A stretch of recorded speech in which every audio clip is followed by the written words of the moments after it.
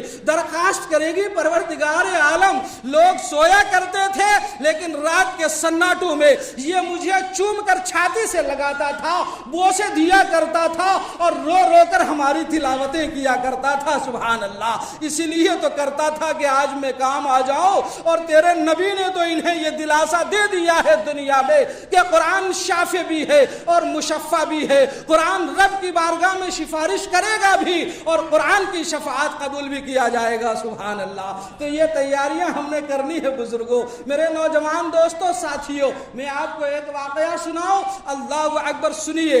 حضرت علامہ ابن جوزی رحمت اللہ تعالی علیہ اپنی مشہور زمانہ کتاب ذم الہوی کے اندر تحریر فرماتے ہیں، کیا لکھتے ہیں آپ؟ تحریر فرماتے ہیں کہ ایک انسان کو، ایک مرد کو ایک خاتون سے محبت ہو جاتی ہے، یہ محبت کا بھی مرض بڑا چلا ہوتا ہے نا دنیا میں، ایک عمر میں محبت ہو جاتی ہے، اس کو اس سے عشق ہو جاتا ہے، لیکن وہ مرد ایسا تھا کہ اس کے دل میں خوف الہی بھی بسا کرتا تھا، اس عورت کو بھی جب اس مرد کی طرف سے محبت کا پتہ لگا اور اس کی شدت کا اندازہ ہوا اور اسے محسوس ہوا کہ جذبہ صادق کے ساتھ یہ شخص مجھ سے محبت کرتا ہے، تو بالآخر وہ خاتون بھی اس سے محبت کرنے لگی۔ ایک دن ایسا ہوا کہ دونوں کا ایک جگہ اکٹھا ہوا ملنا ہوا، ایک جمع ہوا ہونا، تو اس عورت نے اس مرد کو دعوت گناہ دیا، دعوت جرم دیا کہ جب تم مجھ سے محبت کرتے ہو، ہم تم پر جان چھڑکتے ہیں، تو جان ہی چھڑکنے تک کیوں بات رہی جائے، اب دامن عفت بھی تاتار کر دیا جائے، دامن عصمت بھی تاتار کر دیا جائے۔ اللہ اکبر۔ اس مرد نے کہا خبردار اے خاتون، میں تجھ سے محبت ضرور کرتا ہوں، تجھ سے محبت ضرور کرتا ہوں، لیکن تمہاری تمنا پوری نہیں کر سکتا۔ کہا تمہیں ڈر کس بات کا ہے، ہم ہیں، تم ہیں اور کوئی نہیں۔ کہا دروازے تو بند کرو۔ دروازے بند کیے گئے، خاتون قریب آئی تو مرد نے مسکرا کر کہا تم نے ابھی تک سارے دروازے بند نہیں کیے۔ کہا وہ کون سا دروازہ رہ گیا جو بند نہیں کیا؟ کہا ایک دروازہ ہے جو نہ تم بند کر سکتی ہو نہ میں بند کر سکتا ہوں۔ کہا وہ دروازہ کون ہے؟ کہا وہ رب تبارک و تعالیٰ کا ہے۔ کہ یہ سبحان اللہ، وہ ہمارا رب دیکھ رہا ہے نا، وہ تو علیم ہے، وہ خبیر ہے، وہ نذیر ہے، وہ سب کی خبر رکھتا ہے، رب دیکھ رہا ہے۔ وہ دروازہ کیسے کیسے بند ہوگا؟ عورت کے دل میں بھی خوف الہی پیدا ہوا، مرد کے دل میں بھی خوف الہی پیدا ہوا، گناہوں سے باز رہے، اور اس مرد نے اس عورت کو یہ نصیحتاً سمجھایا، میری جان بات سمجھنے کی کوشش تو کرو، ہم اور تم مل کر جرم کرنے لگے، ہم اور تم مل کر گناہ کرنے لگے، کہیں ایسا نہ ہو اسی دوران ہمیں اور تمہیں موت آ جائے اور ہم اسی گناہ کی حالت میں مر جائیں اور اسی جرم کی شکل میں مجرم بن کر بارگاہ الہی میں حاضر ہو، بتاؤ ہمارا تمہارا کیا بنے گا؟ بتاؤ ہمارا تمہارا حال کیا ہوگا؟ ہمارا تمہارا حشر کیا ہوگا؟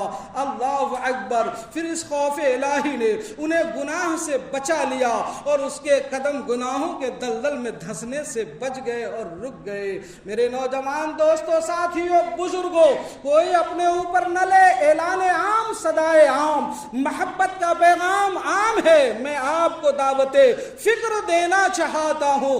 اذان کی آواز کانوں تک آ گئی ہے، آنکھ کھل چکی ہے، بستر پر ہم جاگ رہے ہیں یا روڈ پر باہر کھڑے اپنے دوستوں کے ساتھ باتوں میں لگے ہیں یا اپنی محفلوں میں باتوں میں لگے ہوئے ہیں اور اپنی مصروفیات میں ہیں، ہم نے اذان سن لی ہے لیکن جان بوجھ کر، ہم جان کر بھی مسجد کی طرف نہیں آ رہے ہیں اور نماز میں حاضر نہیں ہو رہے ہیں۔ ہم راستے میں چل رہے ہیں، ہمارے کان میں ایئر فون لگے ہوتے ہیں، ہم گناہوں کے بول سن رہے ہیں، گانے سن رہے ہیں۔ ہم نے کبھی غور کیا، ہم نے کبھی فکر کیا، کبھی ہم نے سوچ و فکر کرنے کی کوشش کی؟ خدا نہ کرے، اللہ نہ کرے، اذان ہو گئی ہے، یہاں جماعت سے نماز ہو رہی ہے، ہم باہر بیٹھے دوستوں کے ساتھ باتیں کر رہے ہیں، اور اسی حال میں اگر ہمیں موت آ جائے تو کیا ہوگا؟ اسی حال میں اگر ہمیں موت آ جائے تو ہمارا کیا بنے گا؟ اسی حال میں اگر ہماری روح پرواز کر گئی تو بتاؤ ہمارا کیا ہوگا؟ قبر میں ہمارا حشر کیا ہوگا؟ رب کے سامنے ہمارا حال کیا ہوگا؟ حشر میں ہمارا حشر کیا ہوگا؟ لہٰذا دوستو، میں دعوت حق اور پیغام یہ دینا چاہوں گا کہ آپ ہر گناہ کرنے سے پہلے یہ ضرور سوچیں کہ اگر اسی گناہ کے حال میں موت آ جائے تو کیا ہوگا۔ ہر نماز چھوڑنے سے پہلے، ہر نماز میں سستی کرنے سے پہلے آپ یہ غور کر لیں کہ اگر اسی حال میں اگر موت آ جائے تو کیا ہوگا۔ نمازوں کا وقت ہو رہا ہے، آپ آرام ضرور کیجئے۔ اذان ہو گئی، بچے بڑی محبت سے دعوت دوں گا، بیٹے، بھتیجوں، بھائیوں، دوست، احباب، بزرگوں، اذان ہو جائے نا، گھر کا دروازہ بند کرو، مسجد کی طرف روانہ ہو جاؤ۔ جس طرح آپ نے اپنے کمرے میں اے سی کی ٹھنڈی ہواؤں کے لطف لیے اور مزے اٹھائے، اگر اس سے بھی کہیں زیادہ بے بہا نعمتوں کے مزے لوٹنے چاہتے ہو اور اٹھانا چاہتے ہو تو تھوڑی دیر مسجد میں آ جاؤ، نماز پڑھ لو۔ جب آنکھیں بند ہوگی نا تو قبر میں اور حشر میں اور جنت میں اس سے زیادہ نعمتیں ملے گی انشاءاللہ تعالی۔ اللہ تبارک و تعالی کہنے سننے سے زیادہ ہمیں ان باتوں پر عمل کرنے کی توفیق عطا فرمائے۔ استغفر اللہ ربی من کل ذنب واتوب الیہ۔ السلام علیکم ورحمۃ اللہ وبرکاتہ۔